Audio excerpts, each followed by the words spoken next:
Aujourd'hui, je m'en vais prendre un café chez Patricia Paquin, qui est comédienne et animatrice. Vous le savez, elle a 2 garçons, dont un est autiste. Et justement, on va aller parler de famille et de maternité. Patricia, merci de nous recevoir chez vous. C'est le fun de prendre un petit café. Hein? Un moment privilégié. C'est un moment rare pour les mamans. Fait qu'il faut capter tous ces moments-là. Oui, puis 10 minutes de tranquillité sans enfant. Toi, t'es maman de 2 garçons, 12 ans et le petit? Gabriel a 3 ans et demi. 3 ans et demi. J'aimerais ça que tu me parles d'un moment, un grand moment de bonheur de maman. Ça peut être une anecdote. J'ai comme l'impression que beaucoup de mamans répondraient lors du dodo.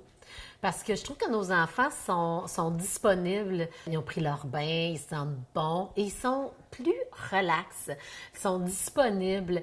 Donc, l'heure de dodo où on est collé, où on rigole, où on peut regarder un livre, où on est, je trouve, plus fusionnel. Fait que c'est mon moment préféré. Est-ce que après la naissance de l'un ou de l'autre, tu as vécu un genre de down, de déprime ou de moment où tu te dis « Mais c'est donc bien difficile ». Bien, je te dirais que ça a super bien été parce que je suis une fille qui va tout de suite chercher de l'aide. J'ai aucun problème, même si mon enfant a quelques heures, de dire « Tu veux le prendre? Prends-le. » Tu sais, ça fait plus de bras qu'il l'aime. Il n'y a pas une technique. La mienne est bonne, celle des grands-parents est bonne, du père. Puis moi, j'ai toujours essayé de ne pas m'encarcaner dans « Bien là, c'est comme ça qu'il faut le faire. Okay. » Non. Moi, dans ma philosophie, je trouve que c'est bénéfique pour les enfants. Ça serait quoi l'autre conseil que tu pourrais donner à une nouvelle maman? Quelqu'un qui a son premier enfant. Cet enfant-là, on l'a fait à 2.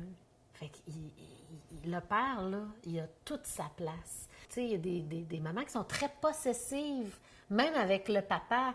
Puis je trouve que de laisser la place au père, c'est important aussi. Si tu te projettes dans l'avenir, ça serait quoi ton plus grand souhait pour tes enfants?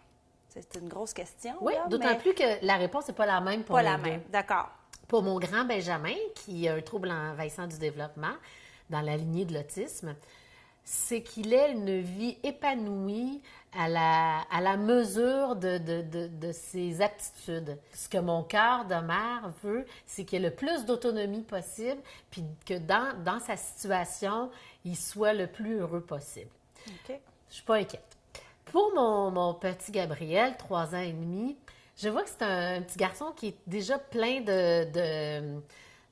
d'initiative. J'allais dire un go-getter. Il y a un côté comme papa, là. Je lui souhaite qu'il aime ce qu'il va faire, puis qu'il prenne aussi le temps de vivre, et pas juste de travailler. Et pas juste de travailler. Ouais. J'aimerais ça qu'on parle un petit peu de Benjamin, parce que ça doit représenter des défis particuliers. Oui, en fait, c'est l'animatrice Sylvie Lauzon qui m'a dit, alors, tu as tout de suite un deuil à faire d'un enfant typique, on va dire, mais maintenant, tu vas voir, ça ne sera que de grandes victoires. Tout est plus lent. J'ai bien aimé l'image de Sophie Préjean qui disait un jour, les enfants sont sur l'autoroute, bien, le mien est sur le chemin de campagne à côté. Okay. Il avance à son rythme, avec les petites bosses. Il va avancer.